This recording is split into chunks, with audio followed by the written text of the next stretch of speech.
wherever you are in the world, good morning, good afternoon, good evening, and welcome back for another amazing episode of our podcast here, Becoming the Light from the Shadows of Abuse, where we have incredible guests, very, very courageous women who come forward to share their stories of their past traumas, the things that they've overcome in their lives to create the success that they have today. And as always, I'm going to ask my guest to introduce herself. She knows herself much better than I do. Lyn Smith is our guest today. I'm going to hand over to Lyn. She'll introduce herself, and then we'll have a look at the journey that Lyn has been on that she wants to share with us. So, hi, Lyn. Thank you so much for joining us. I really appreciate you being here. And thank you very much. And thank you to your listeners for sharing their time to hear our pieces of wisdom that we've got to share. I'm Lyn Smith. I'm known as the Queen of Hearts. I'm a love, dating and relationship expert. And I help women attract and create the healthy, fulfilling soulmate relationships in a way that's natural, nurturing and fun, so they don't feel lonely and unfulfilled in their personal relationships. So that's me where I am at the moment. And that's amazing, and we could all do with some of that, certainly. Okay, yeah, so definitely something that we all need there, some help with our relationships. Now, I know, Lyn, you were telling me that it's incredibly hot, so where are you calling us from? Yeah, I'm calling from Spain. I'm from the UK, but I've lived in Spain since 2012 and just commute back to the UK now and again. So, yeah, very blessed and lucky to be living here. And of course, it's July, so it would be very hot. It is, and I'm in an area where I think it previously in previous history it was desert space, so exceptionally so. Yeah. Okay. Yeah. Well, where I am is traditionally hot, so near Perth in Western Australia, but we're in the middle of winter now, so it's not too much. It's still blue skies and sunshine, but it's cool enough to have a fire on. So. Anyway, okay, Lyn, so you've told us what you do now, but obviously that's not where you've always been, and there's a story behind all of this. So going to ask you to do what I do with all of my guests and just go back to the beginning and tell us about your past, about your childhood, and about what it is that you've overcome to become the person that you are today. Yeah, well, certainly today I have a very happy soulmate relationship, which has lasted over 10 years. And, it is a relationship where I feel a lot of aliveness, a lot of passion and a lot of inner peace, but it hasn't always been like that. My personal story is a very harrowing one. So I just want to give a warning that it's probably not necessarily suitable for kids to hear about. And just go straight in and say, at the age of 15, I was an innocent teenager who was very happily engaged in a swimming career at that point in my life. And one day there was a guy who happened to be a regular at the swimming club, who was probably in his 30s at the time, who offered to give me a lift home. And I innocently thought, well, yeah, that'd be great. It saved me traveling on the bus to get back home. And he gave me a lift, and unfortunately that lift ended up leading to a very traumatic experience because he pulled into a lay-by. It was a very dark evening in the winter months at this point in time, and there's no other words to say other than I was raped by him and underwent a very traumatic experience where I think for some women, it's a fight or flight, but for me it was literally a freeze response. I just really felt like I was having a bit of an out-of-body experience, which I think is another way that, humans, especially children, cope with trauma. And I can remember, because I didn't have a very close relationship with either of my parents. I had a very volatile relationship, my mum and dad, and I didn't have that bond with either one of them, that I didn't tell them about what happened to me. I didn't feel able to report it. This is in the 70s, and in those days it was definitely a climate of kids were seen and not heard. Yeah. So I just suppressed it and tried to forget that it ever happened. And you know what? That worked for a while, but then when I was 18, um, I'd left home. I'd got a job as a veterinary nurse and was loving it. I was happy because I've got a flat above the surgery, so I was able to escape my home environment as well and live a bit of an independent life. But then I had a boyfriend who was at university, and he'd got some good friends that were also at the same university in different halls of residence. And this one particular occasion when I was 18, there was one of his friends who I knew had got a bit of a soft spot for me, who said that he got some great, in those days, vinyl LPs that he'd like to bring over to, so we could have a bit of a party with a few friends. I was the only one who could drive at that point in time, so I offered to go with him to go and get his vinyl records. And unfortunately, again, he offered me a drink this time in the way that it happened, and that drink was spiked. So I was incapacitated, and again, another serious sexual assault took place. I was raped again by this other guy that was totally different to the first situation, totally different circumstances, totally different person, and in a totally different way. And again, I just literally dealt with it in the same way. I didn't say anything to anybody. I didn't report it. And I was really feeling very obviously humiliated by it and ashamed of it, and not really knowing how to cope with it. And I struggled a lot with that. And that unfortunately wasn't even the end of the traumatic things that happened around that time, because my parents underwent a separation. My mum left my dad. And so around this same time, my dad called me and said, "Lynn, will you come back home? Your mum's left. I don't know where she's gone or who she's gone to stay with." He was very volatile. He was very shook up. He didn't normally drink, but he was drinking heavily.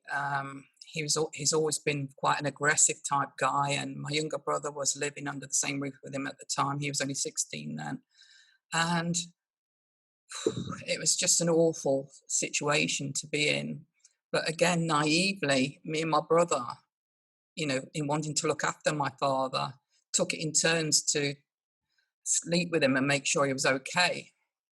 And I can remember this one particular night that my dad reached over and molested me, and I really thought and really feared that, for my safety, and honestly thought that, oh my God, it's going to happen again. But not only is it going to happen again, it's going to happen at the hands of my own father. And I thought, no, this isn't going to happen again. And fortunately, I escaped that situation. It was definitely a flight response to that. So fortunately, I didn't undergo any other rape situation other than him just initially groping and chancing his arm, as far as I was concerned, in terms of the actual physical contact. But it was that devastating on the back of my previous history that I did leave straight away, go back to my flat, which was above the veterinary surgery, and I seriously contemplated suicide. And it was going to be very easy for me to do that. I got access to the poisons cupboard. I knew where the keys were to the poisons cupboard. I actually got as far as opening the door of the poisons cupboard. I knew exactly what drug would kill me. I went as far as taking it off the shelf and looking at it. But something stopped me. And I think it was the thought of the impact it would have on my younger brother that stopped me from going ahead, because he'd lost his mum. We didn't know where she was. He was living, as I say, in a very volatile environment with my dad being the way he was. And I really, felt for him in that situation, thinking, well, how would he cope if he then lost his sister? And I really listening to you, I've just been letting you talk because there is something I want to go back to, but just hearing you pour pour your heart out, and obviously it's very hard to hear, but it's so important for people to understand that these things do happen. But it's very interesting what you say about the nearly committing suicide, because anyone who knows my full story knows that I did something very similar.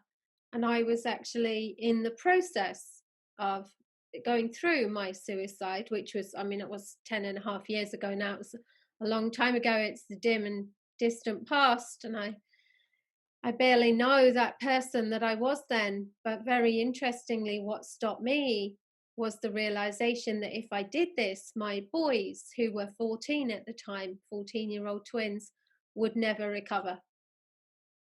I knew that they would never recover.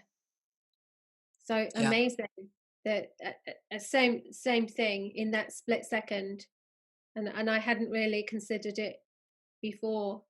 Isn't it amazing how when we are in such distress, it's our compassion for others that shines through? Because I, like you, I didn't care about myself actually at that time. I was in a devastating, like desperately dark place, had no idea how to pull myself out of it, a bit like you. And yet that we find that compassion, that we just do not want to hurt someone else in that way. And in the Even more so strange for me, because up until that point, me and my brother hadn't had a close relationship either. We'd literally fought like cat and dog as siblings, but we had got on a lot better since I'd left home. And that was the start. And certainly after my mum left, that's continued to be, a strong bond that we now have between us as brother and sister. But I know I still couldn't live under the same roof as him. It'd still drive me mad. But, it's funny that, as I say, I grew up really not feeling that close to him. And yet he was my first thought when I was facing that dark moment. Yeah. How wonderful though. What a beautiful thing to pull from your heart at that time, and it saved you, because here you are. But what I did want to go back to, I didn't want to interrupt you at all when you were talking. But in the beginning, when you were talking about the first incident, and you were talking about this freeze or flight, fight, freeze, and flight response.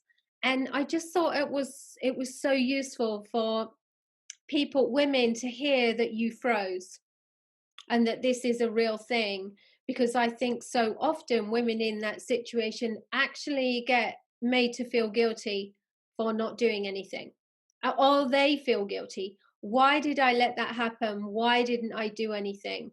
And I thought it was so important the way that you brought up that literally this is what happens. It's the biology of the body, it's the way the mind works, and the body in a split seconds decides what is the safest thing to do. Yeah, This person, literally is. yes, Yeah, this person is bigger than you. You are going to get physically hurt if you fight. It's going to be worse. So it literally freezes you. It makes a split decision. So it's not for you to feel guilty afterwards. This is what we call, it's part of the autonomic fear system that takes over, and it's out of your control. You can't override it. You can't do something different. It literally shuts you down if it decides that that is the best response. The second absolutely. time, Yeah, you had a different response because it was a different person, a different situation, you were older. That's why your body, again, in that split situation, decided that flight was the best option. Yeah. And so I just thought it was important to bring that up for people, because I think there are so many women who feel guilty because of their response. And as I say, even when we then tell people what's happened, the response is, well, why didn't you do something?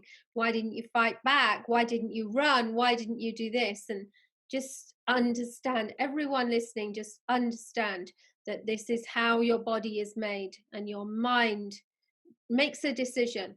It decides what will keep you safest, what's the best thing to do in the moment. But for you to have that happen to you twice, and then that incident with your father, I'm assuming that what was very, very devastating and what took you to the point of suicide, and forgive me if I'm wrong here, was how it left you feeling about yourself. Yeah, absolutely. And like you say, it's quite important to bring up the fight, flight, and freeze responses that we have, and that those decisions are taken out of your hands. It literally is an automatic bodily response to a threat. And whatever your bodily response thinks is going to be the safest way for you to survive this particular threat. Yeah, absolutely. So thank you for bringing that back up again. So no, well, thank you for sharing. I mean, I can't imagine, how hard it is to actually tell this, and it helps so many other people, so many women that are maybe in your situation and have been through something similar and are blaming themselves or got blamed or haven't told anyone, Um, but then moving on to how it leaves you feeling about yourself, because obviously you'd already been traumatized as a child by your parents' relationship. And here's the other thing: the way the mind and the body work. You look at that rape and those scenarios, and people have heard me say that the problem is how it leaves you feeling about yourself. And logically, we would look at that and say, "Well, it was just they were just terrible men. Why would you feel bad about yourself?" But again, we don't. We take it on board ourselves and we blame ourselves. And we tell ourselves that we're not good enough or that there must be something wrong with us. And I imagine that's what you were going through when you got to the point of nearly taking that poison. Because when we feel like that about ourselves, we can't see a way forward. That's very true. And I can remember as well, having done a lot of work on myself since, there was another incident that happened. My mum and dad, as I said, had a very volatile relationship to the point where she'd regularly walk out, on the back of an argument. And I can remember when I was about 12 or 13 years old and them having a volatile argument, my mum walking out, slamming the door, and my dad saying, "Lynn, go and run after her and tell her to come back." Well, I did. I ran after my mum and says, "Oh, please come back, mum." And she almost turned and spat in my face and said, "Go away. I wish you'd never been born." And it was like a physical punch. And I know that was done on the back of her own hurt. And we've since resolved that, by the way. And we've had conversations around and built a few bridges. But, at the time, I didn't realize how impactful that was on me, because now I realize that moment in time made me feel that my mum didn't love me. And if Yeah, my mum didn't love me, how could I expect anybody else to? And if nobody else loved me, how could I love myself? So yeah, I've also, absolutely. uncovered that one. Yeah, and that's such an important pattern to recognize, because of course your mom saying that, you already had queries about yourself. You already had questions about your own lovability and your value and worth. And when your mum said that, obviously at the time, you don't stand there and say, "Oh, well, she's just hurt, she's just angry." What it does, when you've already set up a lens through which you see yourself, it confirms. You take it as confirmation of what you think you already know about yourself. Mm, Exactly. So your thought process becomes, I knew I was unlovable. I knew there was something terribly wrong with me. I knew I wasn't good enough.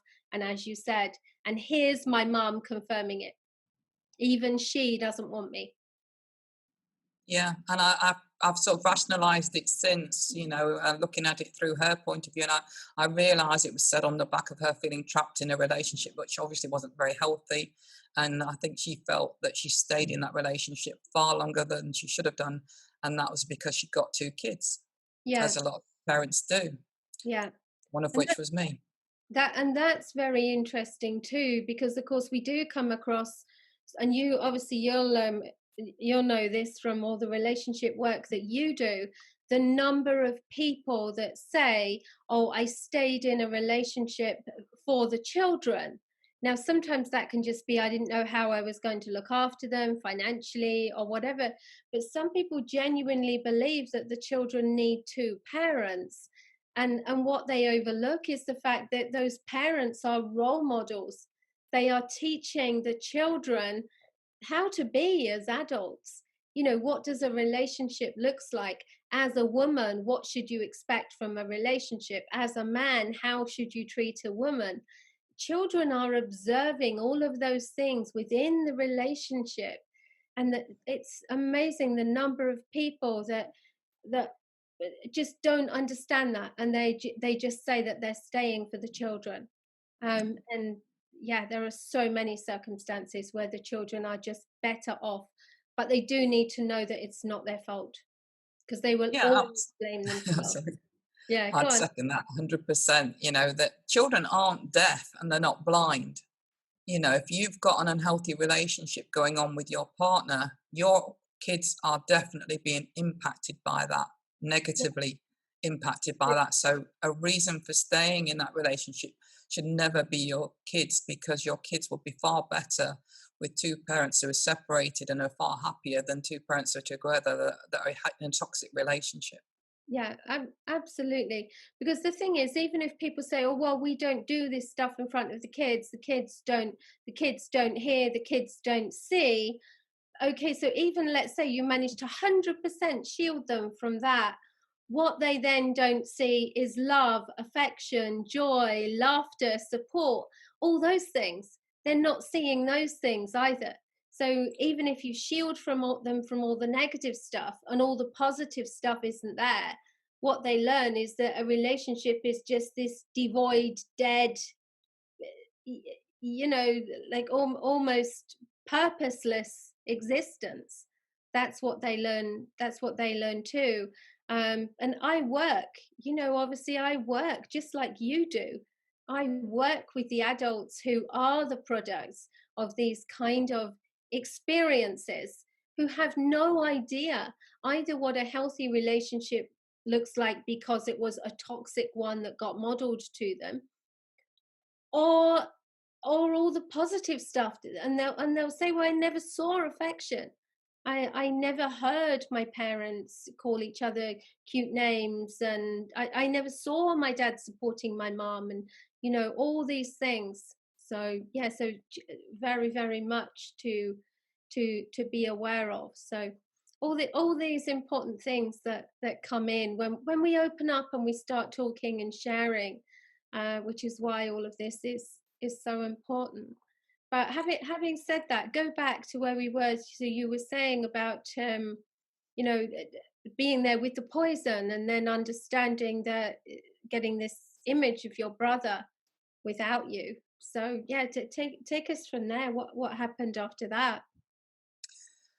Well, I literally, as a lot of young girls, I think will be able to relate to, and a lot of women who have probably been through similar, when you're in a situation where you're not feeling very loved or lovable, Lovable, and your yeah, self-worth is at rock bottom, even if you're a very intelligent person, you know, you can still have these issues going on. I don't, you know, consider it's to do with intellect at all, you know, that you can have these sort of feelings of not feeling worthy.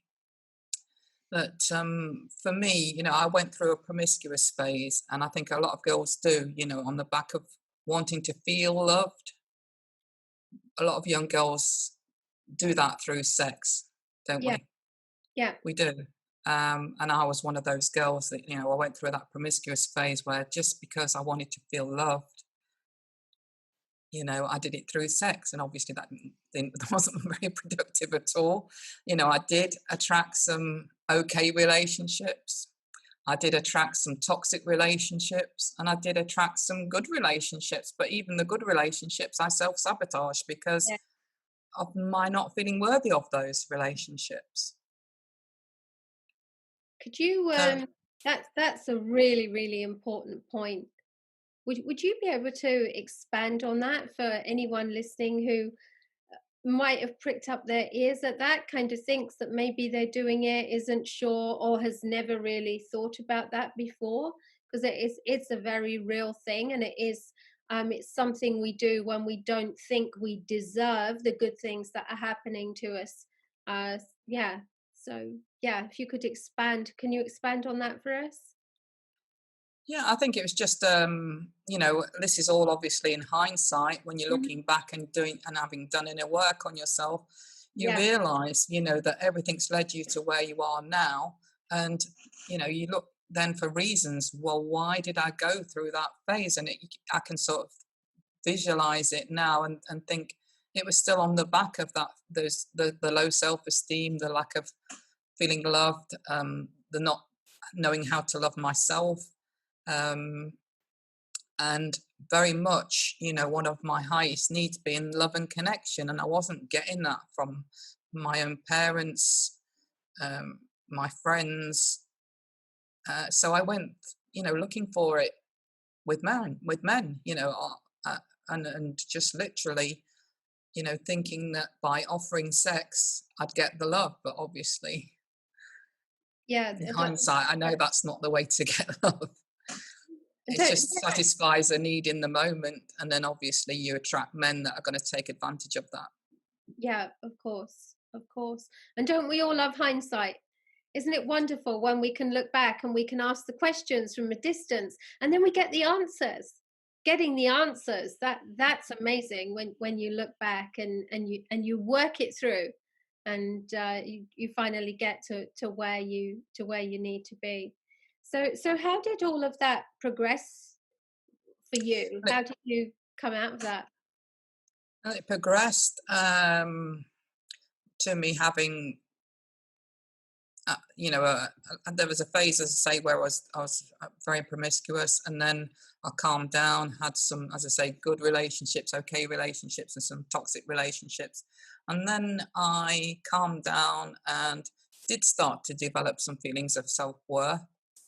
But I very much realized now that I was also wearing a very heavy suit of armor over my heart, Mm, and very much wanted to attract a man that I could control, because I know for women, we all have masculine and feminine energy. And women, if you've been through trauma, if you've been educated and parented to be more like men to succeed in the workplace, or if you've been in very competitive environments such as sporting type events, we can get very much stuck in our masculine energy and default very easily into it and stay there. And that really is when you know that you're carrying that suit of armor around your heart, and you want to control the relationship you're in. And so I was looking for a man that I could control, basically, which I wasn't conscious of at the time. This is in hindsight again, I realized. And that man showed up in the shape of my ex-husband. Very good man, loved me completely and totally, gave me two beautiful daughters. He was, very good at making me feel safe, secure, and protected.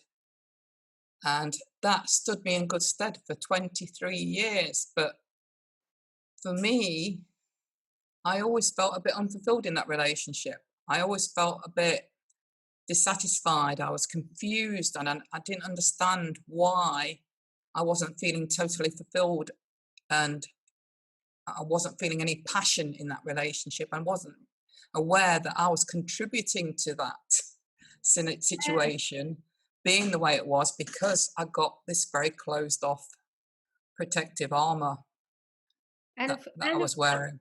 and of course, to generate passion, we need feminine energy. So Yeah, we need to feel, what do they say, um safe and secure, seen, heard, and understood is what we need to feel as women. And in response to that, we need to let go and bring our feminine energy. But I can totally relate to what you're saying, about keeping part of you closed off. It's like a wall goes up. It's like the drawbridge comes up, the moat gets filled, and you can still enjoy things to a degree, but there's a limit. Absolutely, I can totally relate.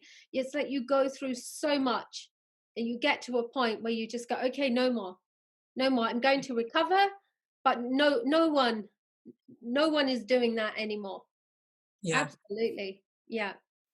So I was happy-ish in that relationship, but I just felt there was another level that I wasn't feeling in that relationship, and I didn't have the tools and awareness and wisdom that I've got now to change things.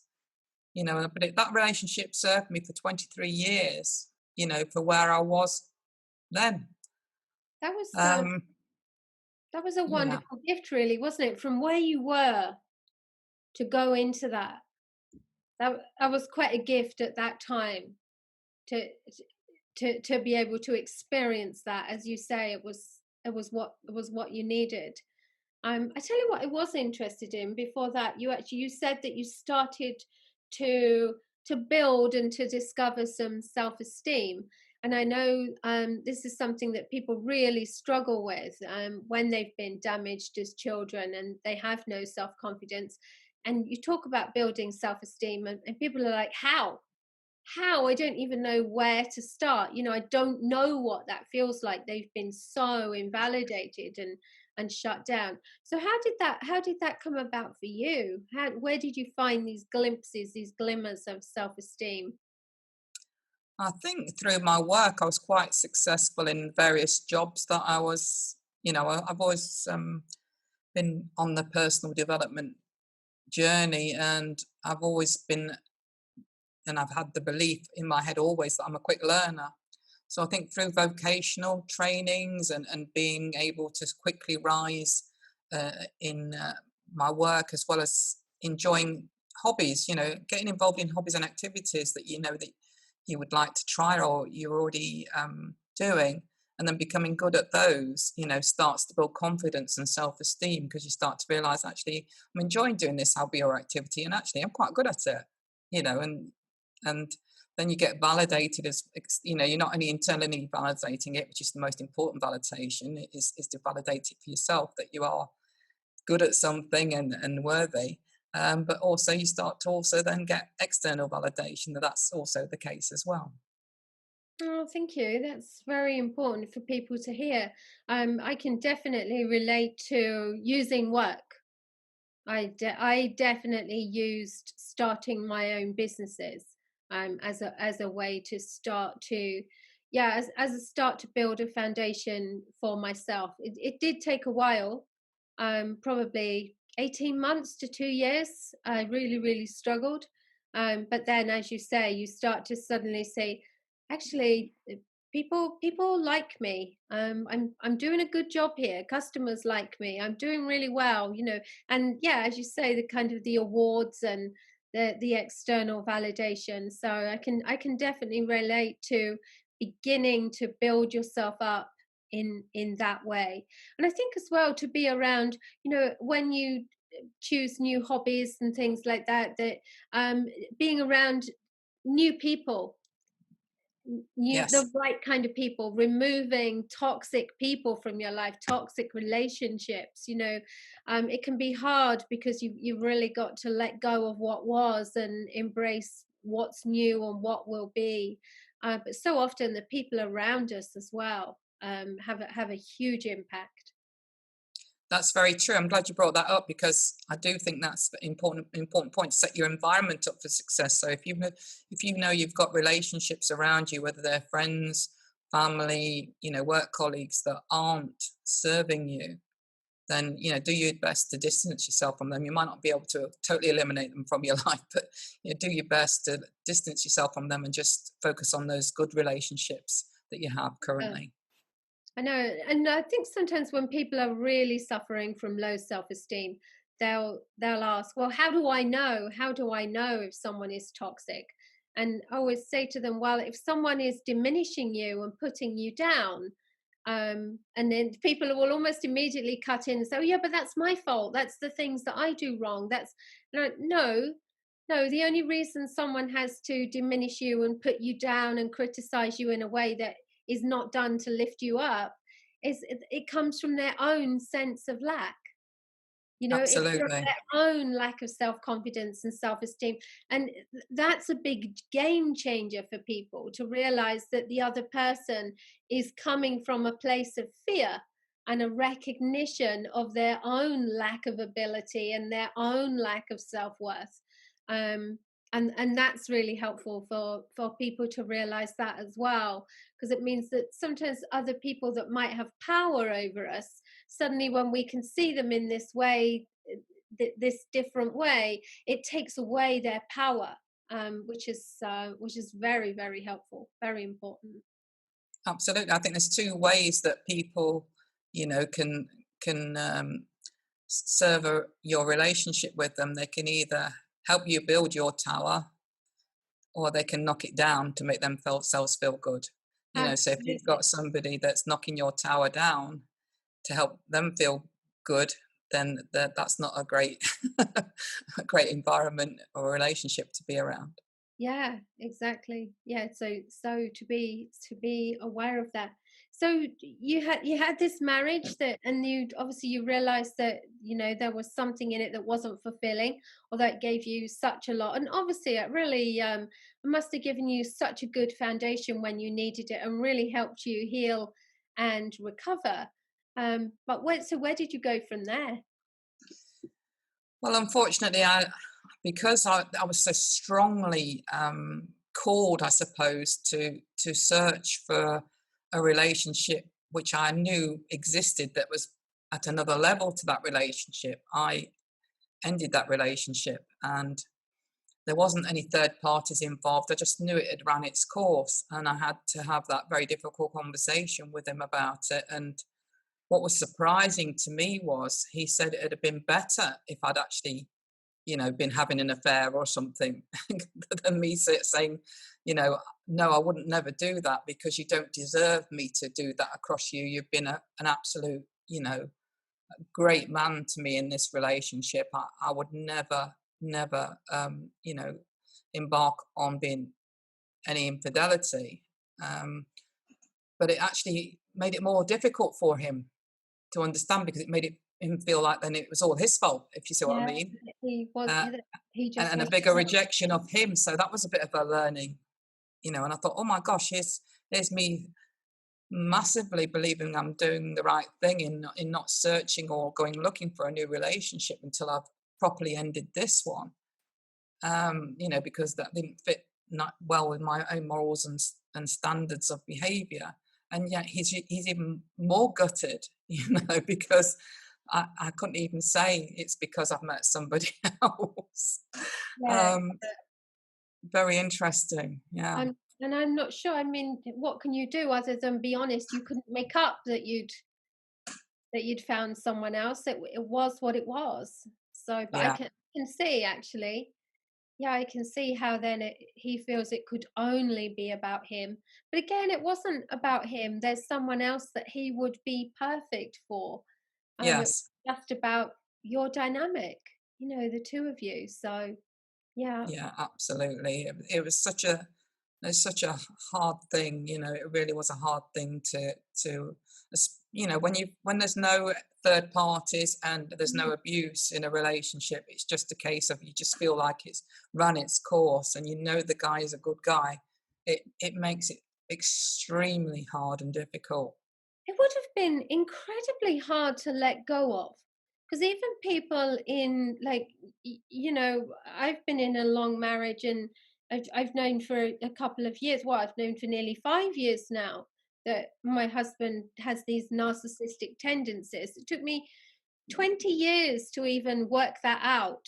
Um, 2 years of being told it and denying it because I didn't want it to be true.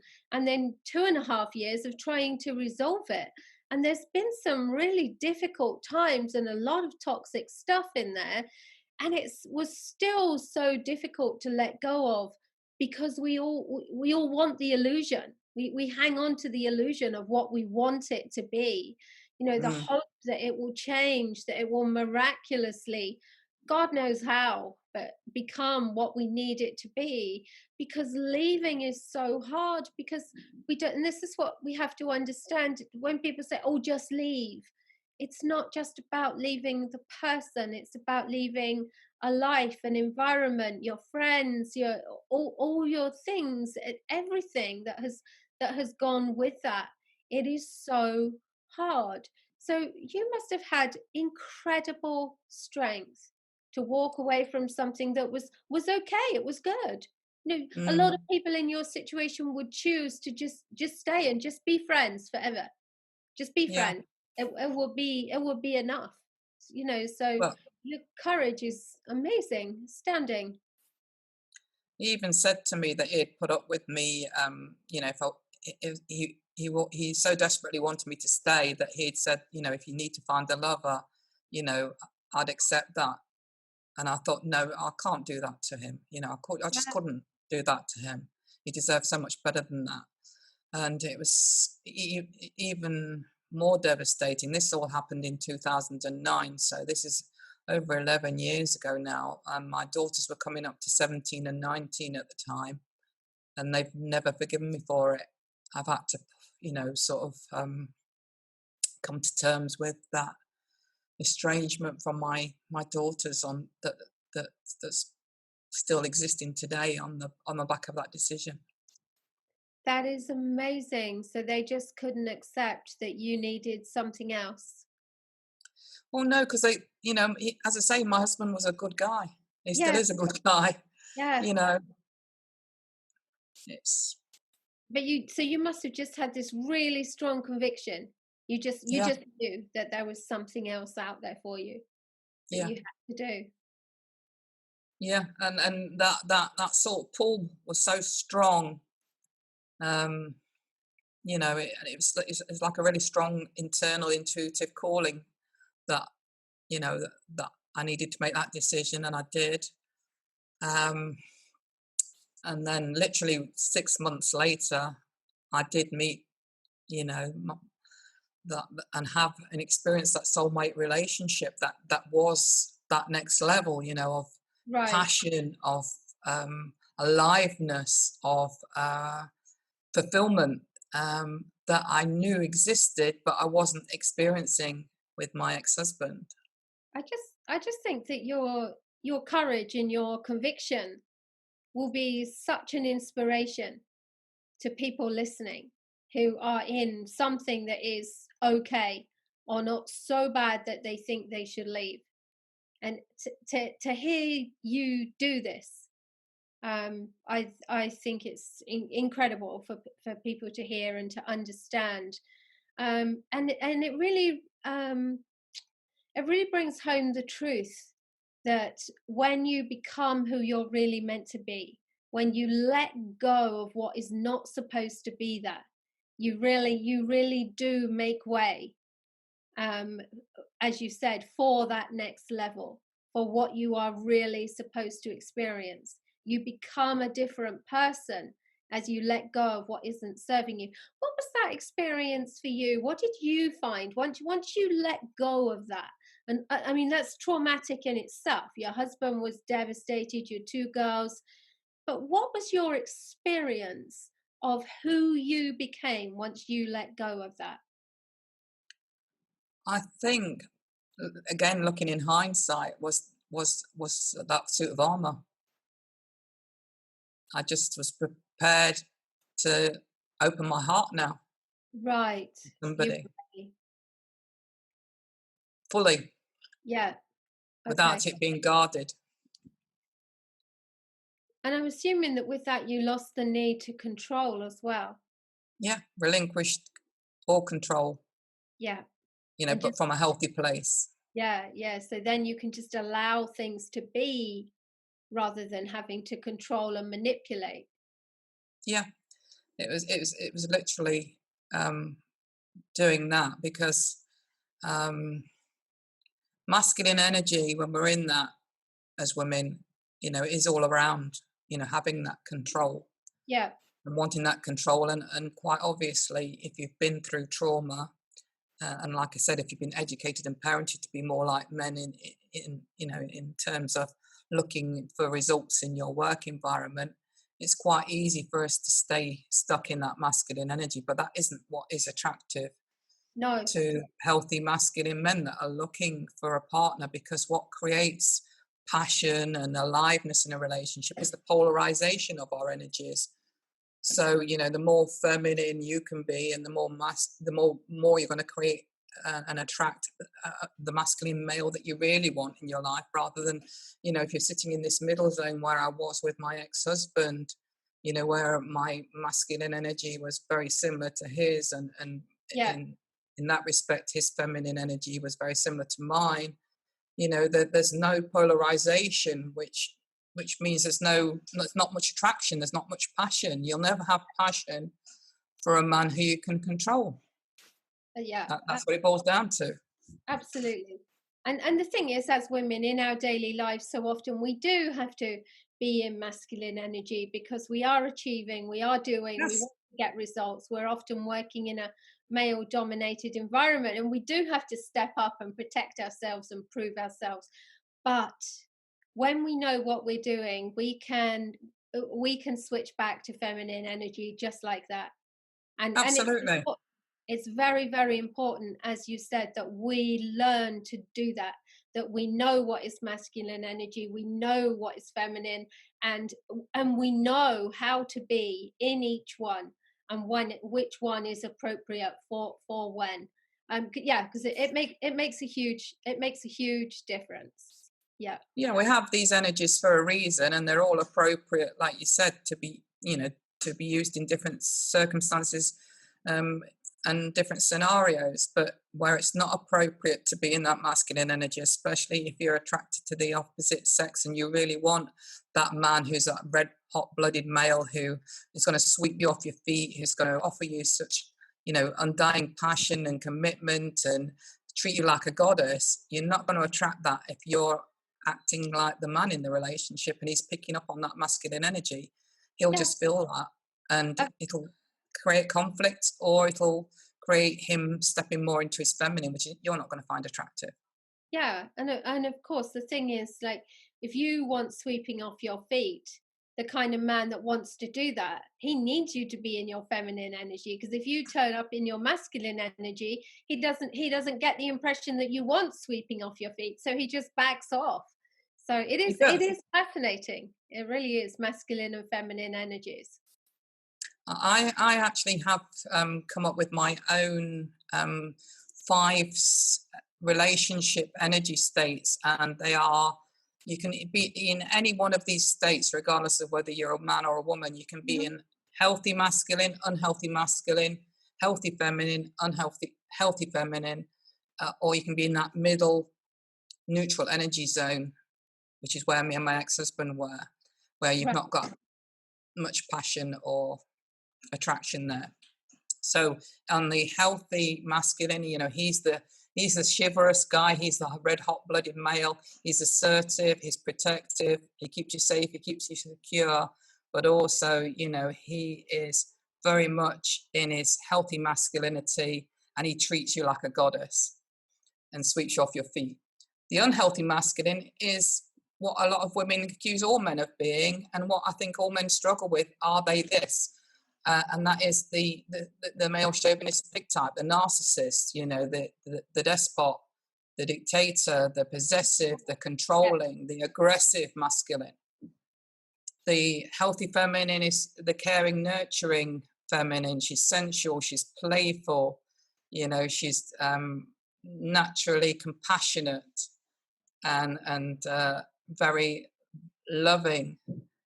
The unhealthy feminine is the victim. She's the subservient. She's the needy. She's the desperate. She's the Manipulative. subservient. Plays the victim.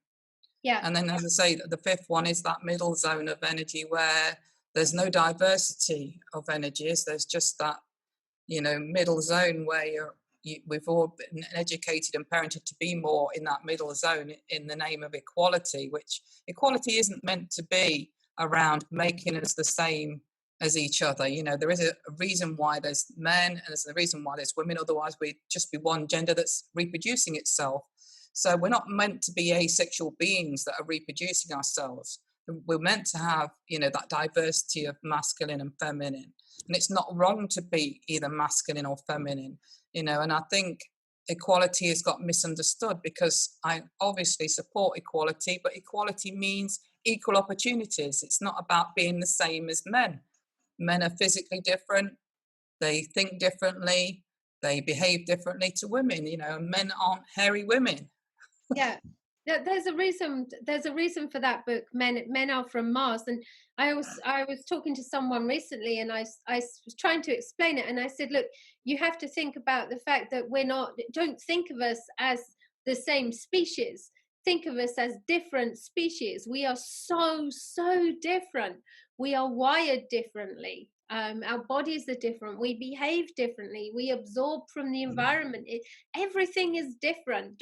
It's almost like, take out the fact that we're humans, we are men and we are women, and we might as well be two different species. That's how different we are. And when you And put it into perspective like that, it's about embracing the differences. I think this has been, as I say, misunderstood on the back of being politically correct, because obviously there are people who don't identify with whatever gender they are. And that's perfectly okay. There's transgender people. There are people that don't really know or feel like they are the gender that they've been born into. And that's, obviously something we do have to bear in mind and have compassion for, and help them integrate into society and make them feel as comfortable as possible. But that shouldn't be at the expense of making everybody else feel confused, and being, and for us to be educated, for us all to be gender neutral, because that is what is affecting our, what I call heterosexual opposite sex relationships in not being very healthy. It's having a negative impact on those relationships. And that is the majority of us, population wise. So the answer isn't to make us all gender neutral or gender confused, which I think, the politicians don't really understand, and unfortunately we're being educated more and more to be gender neutral, which isn't helping opposite sex relationships at all. yeah, of course, yeah, because we, as you say, we lose the attraction, we lose the passion, we lose the polarity. Yes. So how did you, obviously you said in the beginning about what you do, that you're a love, a relationship, a dating coach, expert, therapist. So when did you start doing that? How did you get into that?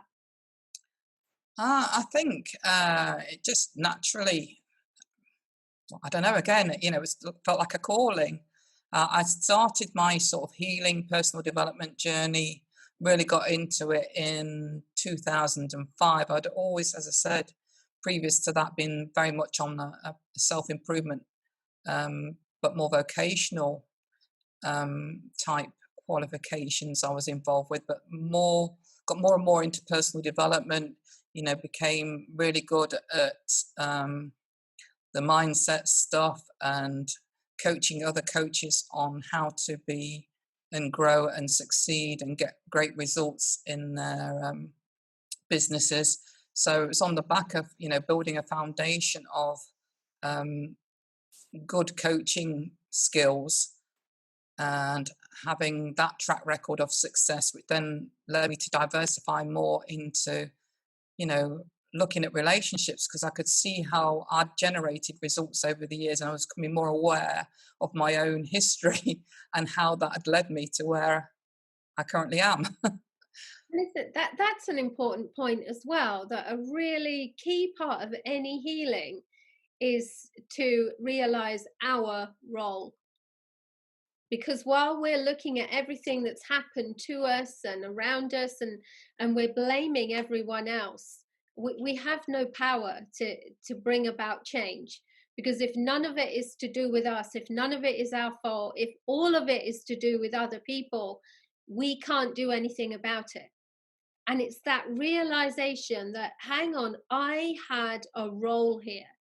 I had something to do with this. I could have got different results. I could have done this differently. Again, hindsight, wonderful, amazing. but still fantastic learning in there. And it's so important to understand that it's when we take ownership that we really have the power to bring about change. Yeah, and I think, certainly looking back through my life, I can see now, and you can only do it once you can look back in hindsight, as we keep mentioning, but I can see now, I can connect the dots and see how all these events, although very challenging and traumatizing at the time, have led me to where I am now, and being in this strong position now of being able to empathize totally and share with other women, from a place of knowing, because I've been there. I've heard your story. I've Yeah, seen your story. I am your story. yeah. And this is how I've overcame it. And this is my knowledge and wisdom that I'm sharing with you now. And I think there's a big difference. I know that people who work with me, and I'm sure people who work with you, they always say there's a very big difference working with someone who has been through their own long traumatic journey and turned things around.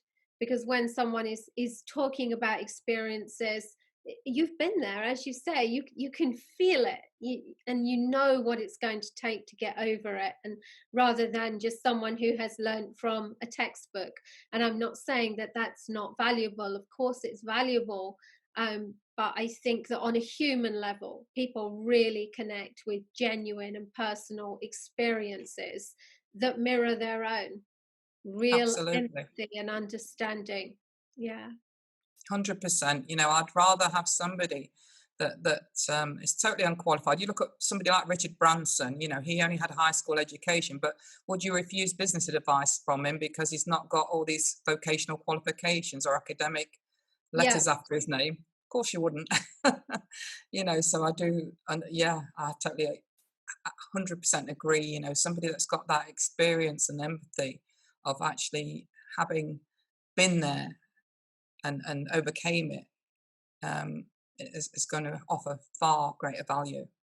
And I think that's the thing in the overcoming, because obviously there are a vast number, millions and millions of people in the world who have very traumatic childhoods, bad things happen to them in life, and they are given the impression, one way or another, that they cannot recover, or that they won't recover. It's not possible. I'll always have to live with this. And I think this is where, excuse me, stories like yours are invaluable, because what we can do, we can put to rest this whole concept of you can't recover, you won't recover. Oh, I'm damaged for life now. This has ruined Yeah, my whole life.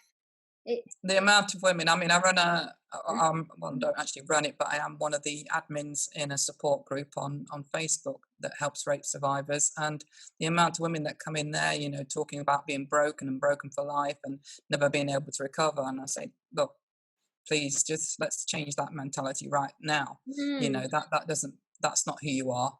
That's yeah, not who you're meant to be. yeah, Don't be telling yourself that, or allowing other people to tell you that you're not broken.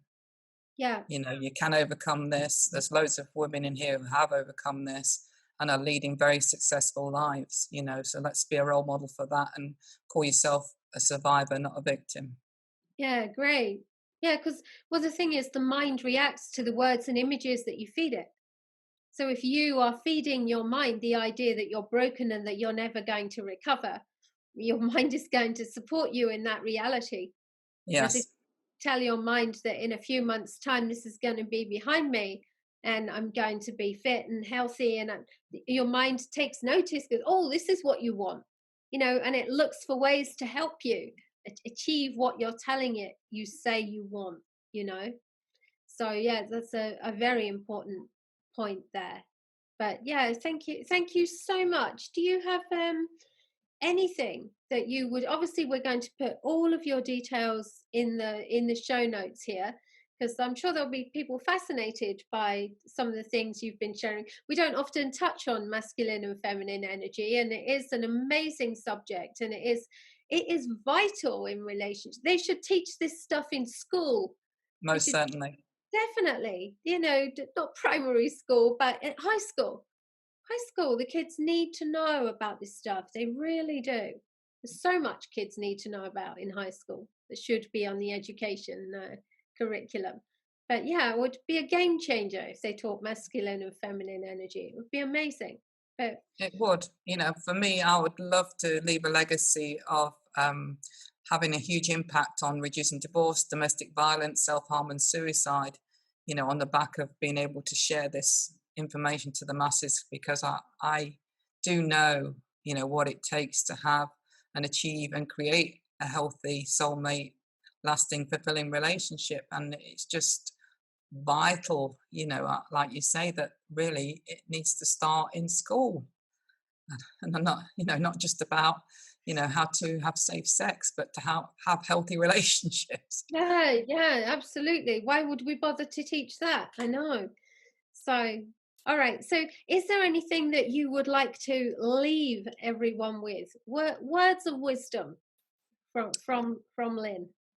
Yeah, I just feel that what I'm actually educating to be, is the best version of themselves, actually. What is your natural best version of who you really are, without, looking at yourself through the mindset of fear, but actually tapping into your heart and looking deep within from a place of love. Who is that woman, when she accesses that? Who is she, when she's naturally being her natural self, without, you know, putting on the mask or the suit of armor?